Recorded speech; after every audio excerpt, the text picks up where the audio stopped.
Bienvenue sur Top Invest, la chaîne des top d'investissement. Ici, on parle essentiellement d'entreprises de qualité. Alors, on va commenter cet article qui présente ici, qui parle ici du fait qu'il y ait présentement une proposition de la part de Troisième concernant une indemnisation sur un de ces procès présentement en cours.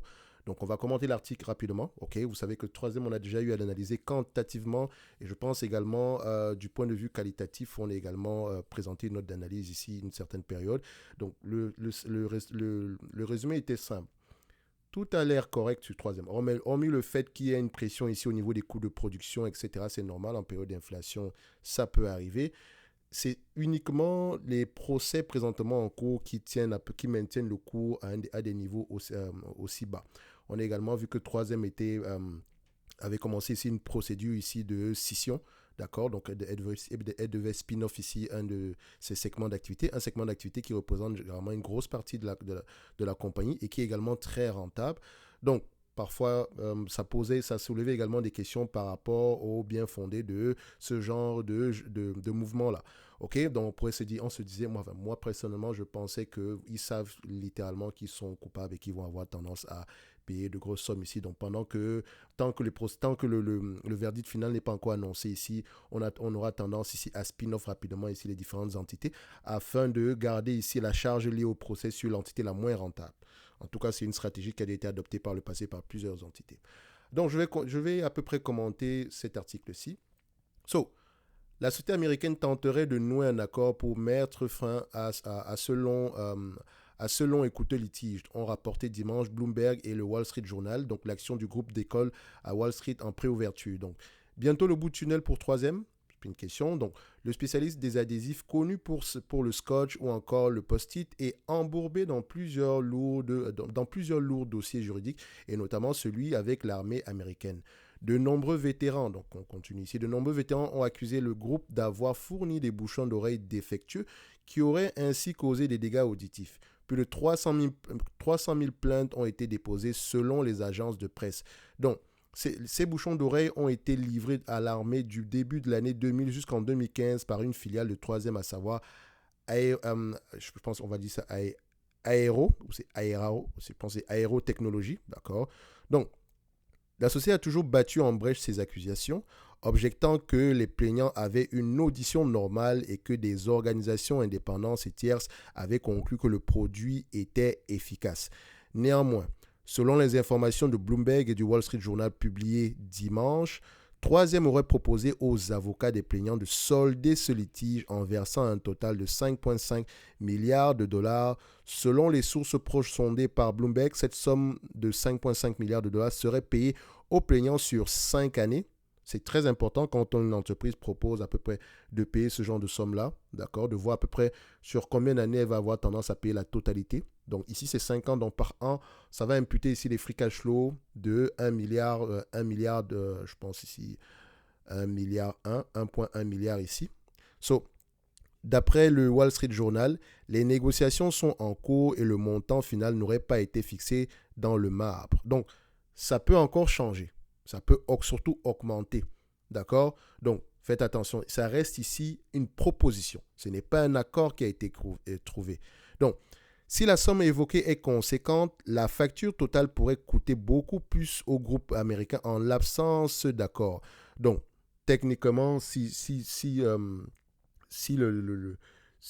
n'accepte pas cette somme-là, ça pourrait aller on pourrait avoir une somme plus élevée, une proposition peut-être plus élevée, ou bien si on va jusqu'au procès, il y a possibilité que la charge soit plus élevée.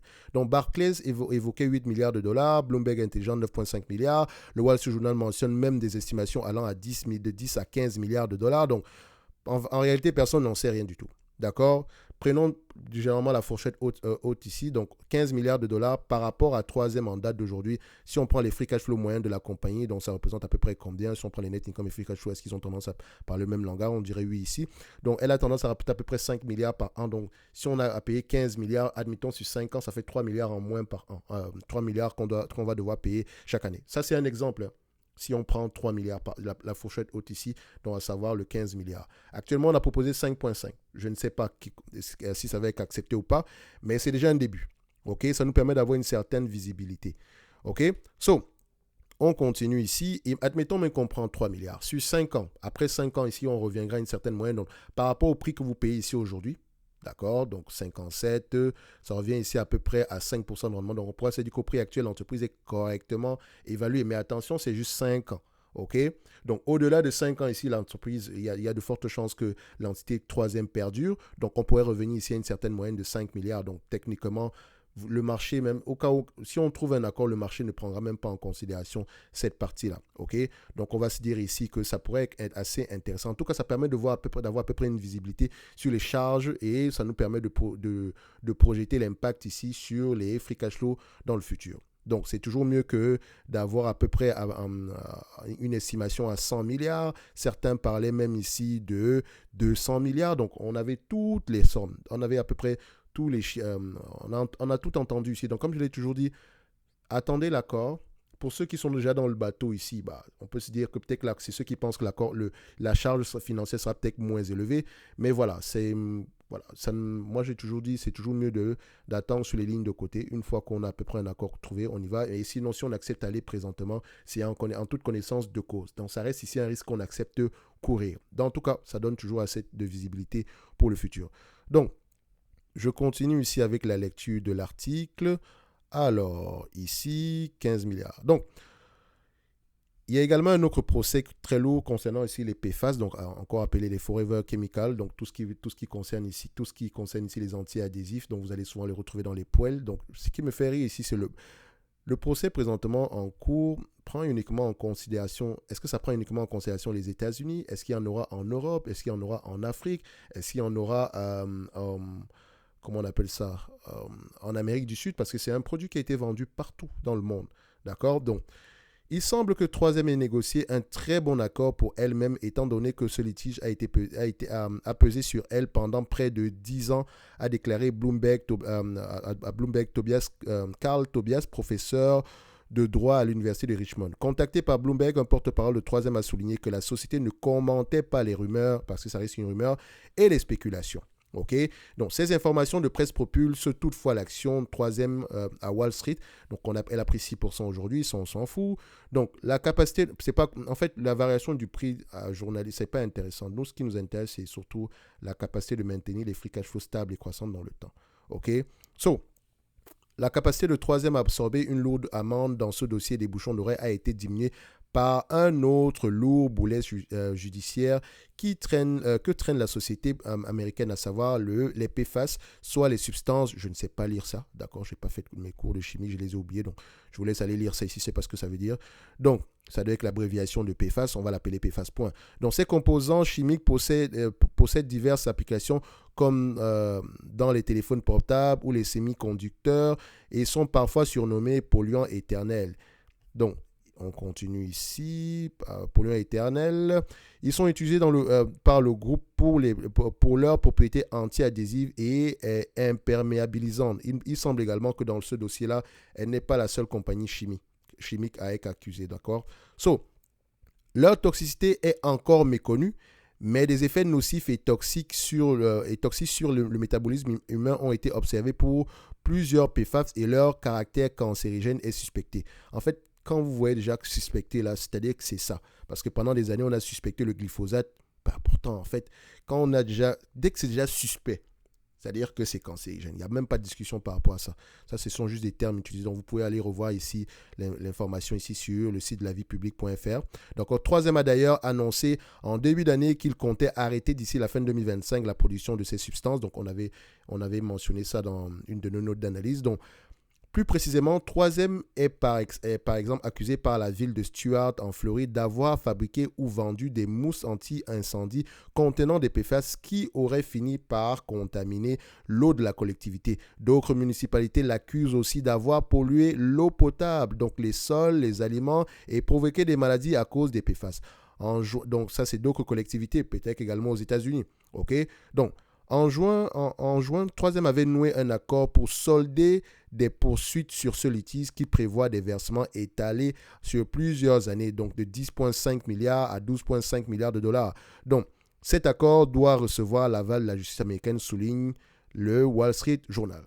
De toutes les façons, Concernant tous les procès ici en cours de troisième, vous allez retrouver ça dans le 10Q. Donc, vous voyez ici que présentement, on annonce ici il y a un investor event ici le 13, je pense le 13 du mois de septembre. Donc, pour ceux qui sont intéressés par troisième, vous avez rendez-vous le 13 septembre.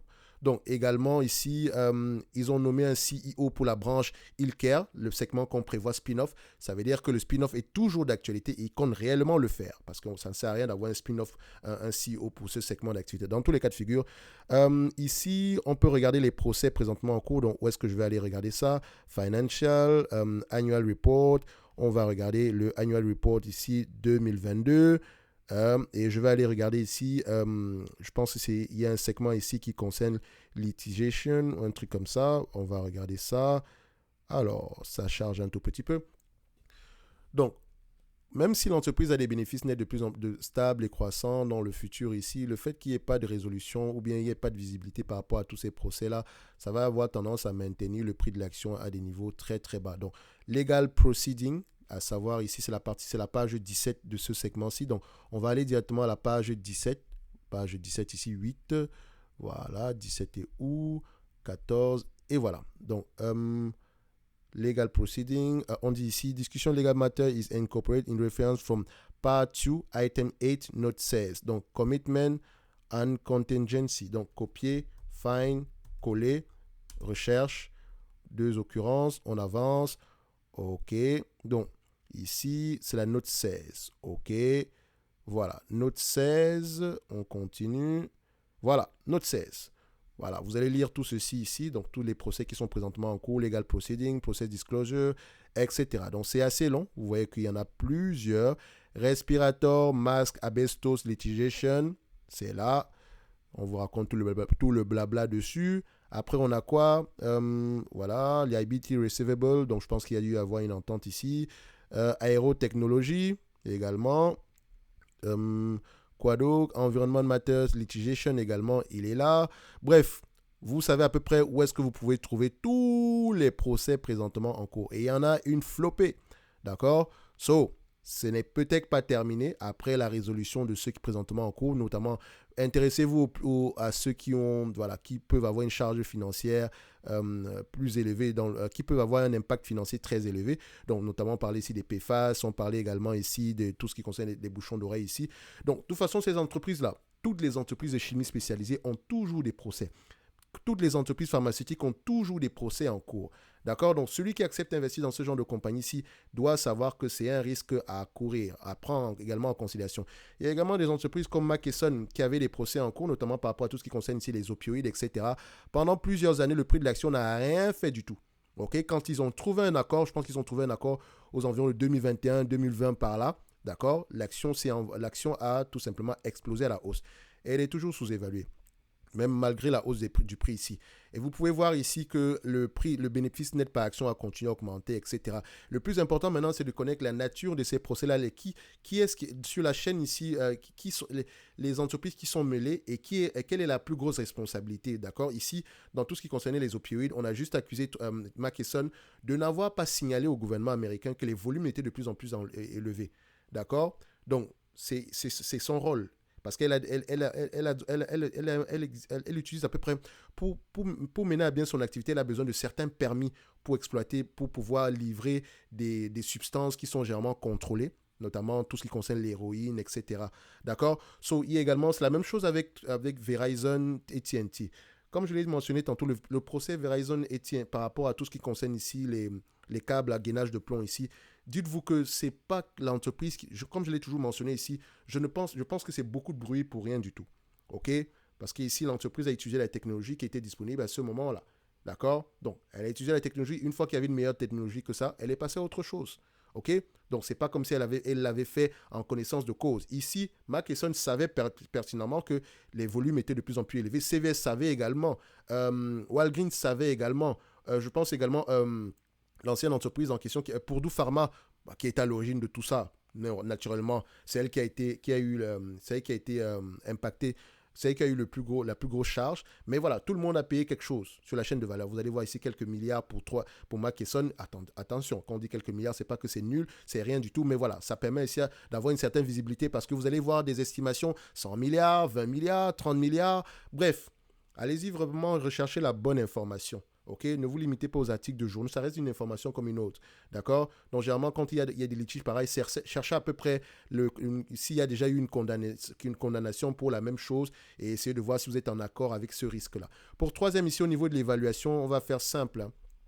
Tant que l'accord n'est pas trouvé, d'accord, il y a toujours ce risque-là. Pour moi, je dirais que troisième est correctement évalué. Maintenant, si l'accord est trouvé ici, on pourrait s'attendre à 10,57$ de bénéfices nets d'ici 2025 ici. Attention, ça avant le spin-off. Je pense que l'entreprise a à peu près également 22$ de dette nette par action ici. Donc, ça va donner à peu près une valorisation, je pense, aux alentours de 137$ l'action. Mais, ça, c'est si on trouve un accord. OK? Donc, entre-temps, ici, est-ce que le dividende, il est safe? Oui. À 6%, ils peuvent le payer littéralement ici. OK? Ils ont les moyens de le faire. Et ça reste à peu près en dessous de 80% ici de payout ratio. Donc, c'est assez correct ici. Mais le prix de l'action peut continuer à diminuer tant que aucun accord final n'est trouvé. Mais évidemment, comme je l'ai dit, ceux qui s'intéressent à troisième également, ils devraient également regarder la partie, les entités qui vont avec le spin-off. Parce que si on spin-off la partie Healthcare ici aujourd'hui, vous allez pouvoir recevoir ici une partie de ce segment-là qui est rentable aujourd'hui. D'accord? Donc, vous pouvez l'avoir ici à bas prix. Donc, il faut également voir cette partie-là.